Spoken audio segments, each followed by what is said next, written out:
Cars that made the 90s, Part 6. The 90s was a golden era in motorsport. Family runarounds were turned into legendary track machines. Forget tyre preservation, drivers pushed each other to the absolute limit, making each race a spectacle.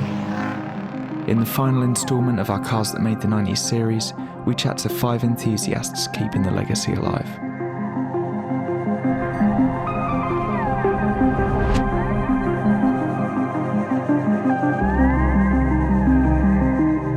There was always the old saying of race it on Sunday, drive it to work on Monday. If you owned a Nissan Primera and then you went on a weekend and saw 2 of them racing, you felt like part of it all.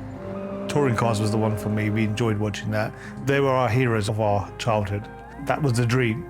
And then eventually I could make that dream reality. It's a passion, really. You know, it's a passion and a little bit of an obsession now.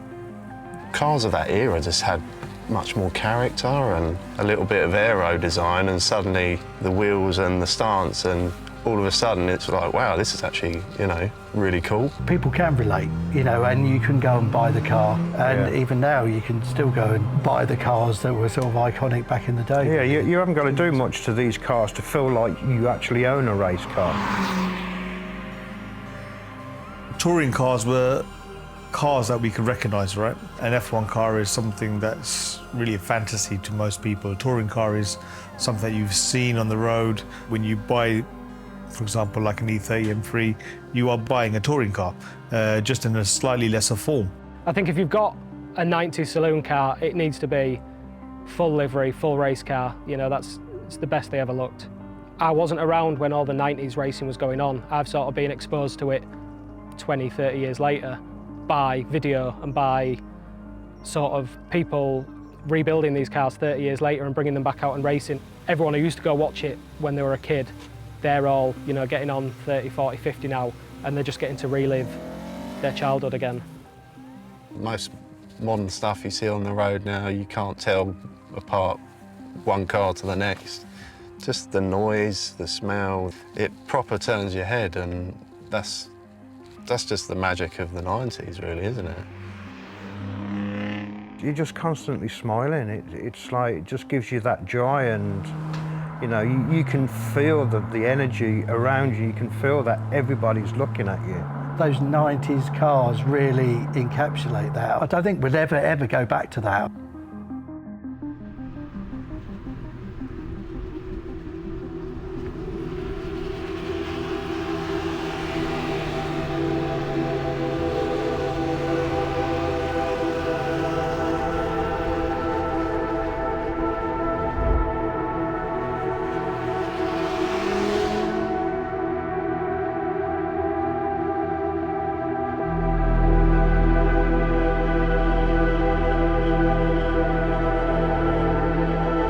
Even up until sort of the first day I bought one, it just was a dream, and I couldn't believe it at the time. And having owned them now for 20 odd years, when I opened up the garage, I still can't believe that I own these cars, right? It is, you have to pinch yourself. You know, I feel very privileged and lucky that I'm in a situation where I've got these cars. It still feels really special to drive. I don't think it ever feels like a normal car. It really does stir up emotions when you drive that car. You know, it's something that really pulls on your heartstrings. And, you know, I feel really happy driving it. It takes me back to the 90s, and hearing that engine roar, it's definitely something special.